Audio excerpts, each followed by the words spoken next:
So, what got you into drag and how long have you been doing drag? I've been doing drag since 1989, so 35 years. I I was a theater major at Simpson College, and as I was coming out and coming up, that's in Indianola, just south of Des Moines. And as I was coming out, came to Des Moines quite a bit, and there was a youth group here with at the time it was the Gay and Lesbian Resource Center, just right around here somewhere.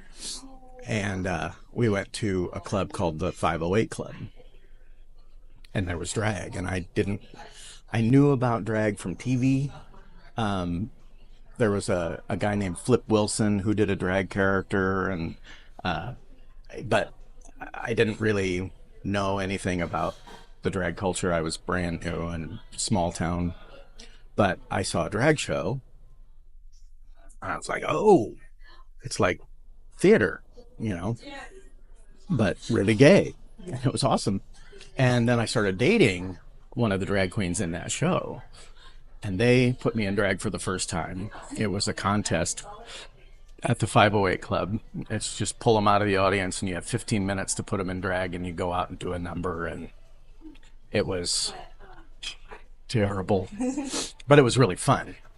And so, but I also helped him get dressed and get ready and got to be backstage. And I worked at the bar for a while. Once I turned 21, I worked at the bar, and they had a restaurant there some like Thursday through Sunday evenings, and worked that. And then I did cocktail waiting during the shows and stuff. And it just, I'm like, oh, this is something that I could do.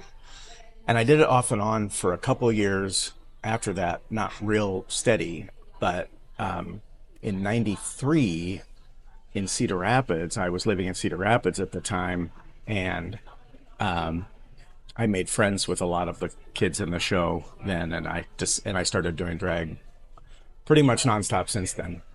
Well, it's a combination of entertainer and activist to me. My family's been activists my whole life, very political, very into. My mom and dad ran a domestic violence shelter for a long time, and my mom has been part of like the National Organization of Women, and she was on the governor's board for the Iowa Coalition Against Domestic Violence. And my dad has a master's degree in social work and worked in prison systems off and on for a long time, and just very politically active. My dad was actually a city council member in Perry, Iowa for a time. And so when I started learning about drag culture, and I saw the activism that really kind of started the whole gay movement was women, especially trans women and drag queens. It fit. It really fit. And as a young person, I was sign carrying, I'm here, I'm queer, fuck off, get used to it. And then also, because I grew up in community theater, and both of my parents were big parts of community theaters, both in Perry, where I started growing up, and then Decorah, Iowa, where I finished growing up. Sort of, I'm still growing up, but we were very deeply involved in community theater. And my dad he plays guitar, taught himself to play guitar, taught himself to play harmonica. He plays 17 different instruments. He was a drummer in a dance band in the 50s. So it's just kind of in my blood. So it was a chance both for me to entertain and be on stage. And, you get that kind of drug that is the applause and the cheering of, and any entertainer loves. But it's also a chance to kind of be visible in the community. I always wanted to be visible, but I rarely was. I was involved in a lot in school, and high school was actually not the horror story that a lot of people say is, high school for them as a young queer person. But it certainly wasn't, you know, the best it could be, but what is. And I was involved in a lot of stuff, and but I was always kind of a little bit off to one side, and this was a chance for me to be on stage and to be have a spotlight, and so I love the combination of being able to entertain people and have that spotlight, but also then be able to use that spotlight to make a better place for my community and for myself and hopefully for the world at large. So that's what it's always been to me. How do you feel about being an LGBTQ plus performer and person in a red state like Iowa? And it's gotten so much redder as I've gotten older. I mean, it has really, I mean, when I was a kid, we had a Republican governor, but I just don't remember. Iowa was kind of a hotbed of liberalism in the Midwest. I mean, Chicago and Illinois has always been a very liberal state, and Minnesota. But I don't know, being kind, in that farm, small mind is kind of what a lot of people thought. But I saw a lot. I mean, there's so much diversity in this state. Iowa has been a place where refugees have come since I can remember. The Vietnam War, we had this huge influx of Vietnamese refugees. When things were going rough in Somalia, we had a lot of African refugees. And when the Khmer Rouge was having genocide in Cambodia, we had Cambodian refugees and Laotian refugees. And so it's, but now it has become just so red, so red. And if I had the money and my family wasn't here, my dad is 91 and my mom is 76 and 77, and I would move. They're kind of calling it they called it the flea of 93 for a while there. There's a lot of people that are like-minded, like myself, getting the hell out of Iowa because they don't see any hope. It's hard to be an activist and to be, to be a liberal and in Iowa, but I'm kind of stuck here for now, and so I almost feel a little defeated. Although right now, I have to say, Kamala Harris has really reignited the Democrats, and really, there's it. I can see the possibility of us not having another Trump regime, and I can see with our governor here being such, she was such a Trump backer, and then she switched over to DeSantis, and then, and now I don't think Trump will have anything to do with her, which would be wonderful. We'd love to get her out of there. But I don't see a candidate in Iowa that could beat her right now. So I don't know. It's rough, and it has just gotten more and more conservative. And one thing I will say about Trump being president for those 4 years is that it has exposed an obviously unhealed wound in this country. It's been scabbed over, it's been healed over, but there's still been this abscess of hate and racism and Christian socialism, Christian nationalism or whatever, it's that we thought for a long, long time, even during, HW or during George W. Bush, we thought things were okay and getting better.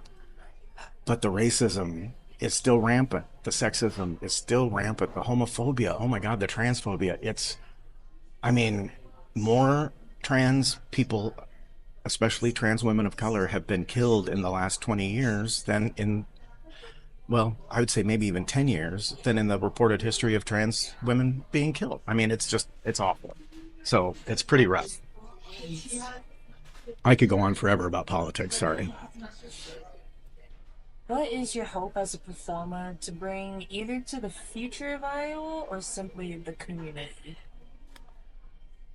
Well, I hope I can bring some fun a lot of people think that the gay community or the queer community is all about, parties and sex and fun, and it's not. I mean, I know that only 10% or so of people who identify as LGBTQIA plus alphabet soup, I call it, go out.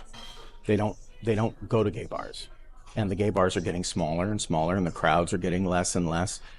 And people are feeling somewhat safer going to other places. But I'm afraid that that safety is going to go away, and the gay bars are not going to be there. So while I'm there and while I have the opportunity, I hope to show that people can come out, they can have a good time, they can feel safe, they can be fun. But they call me Aunt Pruny. All the kids call me Aunt Pruny. And because, one, I don't want to be your mom. I don't want to be that responsible. I will encourage you to have fun. I will encourage you to do naughty things. I don't have money to bail you out. But if it's 3 a.m. and you don't want to drive and you're afraid, but you need to get somewhere, call me. I will come get you. If you need a place to crash on my couch for a couple nights, only a couple nights. I can't remember who said it, but there's an old saying about fish and guests start to smell after 3 days. I'll let you crash on my couch. I will feed you. I had a really good friend of mine the other day reach out and say, I'm in a bad place. I haven't eaten in 3 days. I'm really hungry. I don't have any gas in my car, and that's where I'm living right now with my dog. Can you help? Luckily, I had the money. I don't always have the money, but luckily I had the money and I went to where they were, and I put gas in their car, and I put food in their stomach, and I want to be a safe place for people. I want to be a supportive, caring, understanding person that they can feel like they can turn to and say, hey, I fucked up, or I got screwed over by trust. Or, I don't know how many times, we try to assume that everybody is good, and not everybody is in our own community. I think we're as bad to our own community as anybody else is, unfortunately. But that's kind of what I want to bring. I want to be kind of maybe an island of questionable sanity in a sea of craziness that can be our lives. Yeah. It's hard, but and I I've gotten better at boundaries because I've gotten screwed myself. I've gotten used, I've gotten taken advantage of. But that's what I want to be. If you could say, this is my last question. Okay. If you could say something to Kim Reynolds, what would you say? So what would I say to Kim Reynolds? Yeah. I would say fucking retire. Please. Move on. I don't know, run for Senate. Something. I don't know. No, Joni Ernst is bad enough. Um, One of the things that makes me crazy is that the money the state could make on legalizing marijuana. Now I'm in recovery. I've been in recovery for 23 years.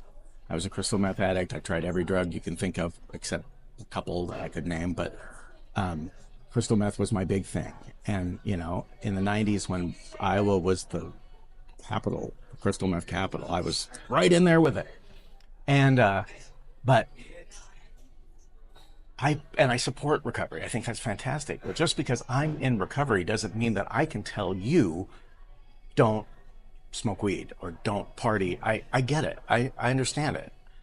And what she's doing, what she has said is that she doesn't think Iowa is in a place yet where it would be healthy for us to have legalized marijuana. And I completely disagree. I think that the money that this state could make our infrastructure is one of the bottom 3 infrastructures in the country. Our bridges and highways are ranked in the bottom 3 of our country.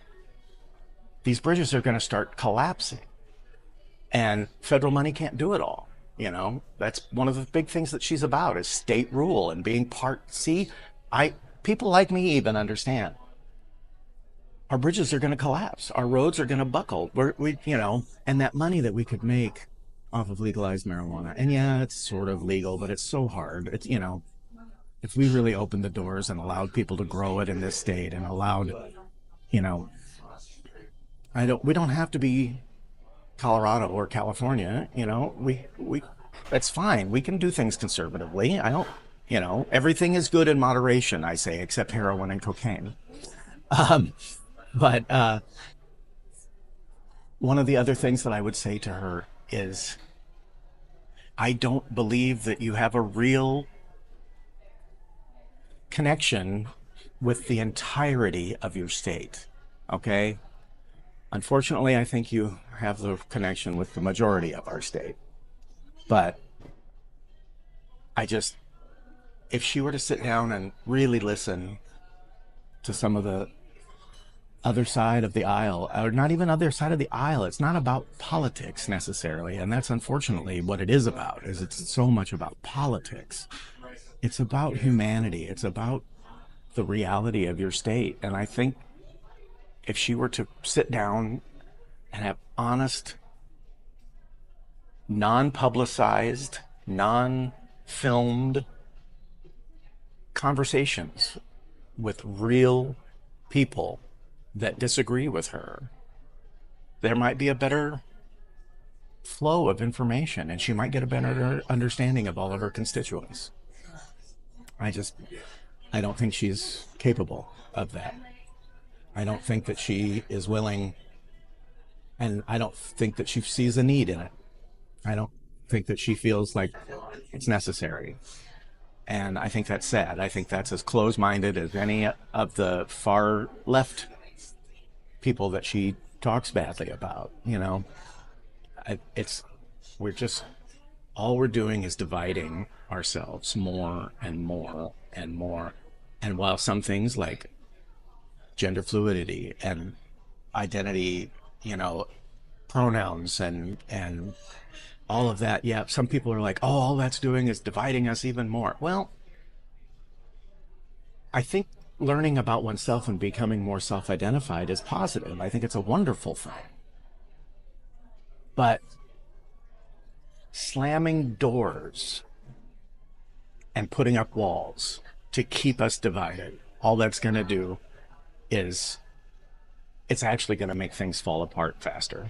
So, Kim, if you can't retire, at least open up your ears. Get a clue. I'm sorry. And COVID was a huge mistake. You made huge mistakes in COVID. Massive. You're wrong. And I'm sorry to say it that loudly. No, I'm not. I'm not even sorry. You were wrong. And I wish you'd admit it. Is there any not last things you'd like to say about anything in school? Well, this was a very kind of serious conversation. And while there were very serious questions, and I think that the problems facing our state and our community are very serious, the fact is that I'm a really happy person. I'm a really confident. Okay, a philosophy that I have developed in the last 8 years or so is that I have gone through some shit in my life. I have made some massive mistakes. I have betrayed people. I have stolen from people. I have lied to people. I have been in jail. I've almost been in prison. Thank God I didn't go, but I almost did. But I have no regrets. I actually am in love with my entire life because I am at a place now where I feel so good. I'm married to an amazing man. I'm sorry, I'm getting emotional. My life is so good that if that's the road I had to take, then okay. And I'm not only okay with it, but I'm grateful for it. I'm glad that I experienced those things because now is really good for me. And so I hope that people can learn that and let go of the regret or the hate of their past, and just learn that it just was the the turns you had to take in your highway of life. And if you are okay with where you are now, it will always get better. It can always get better. It can always get worse. God only knows. But that's the life I'm living, and that's the life I'm going to live proudly and loudly. And while I'm not the sign carrying, marching protester that I was in the 80s and 90s, I am still the activist that I always have been. So, and just by living my life, I think like this, I'm an activist. So it's it's a good life. Yeah. Ah, it's Thanks. a good life. Yeah. Thank you. Wow.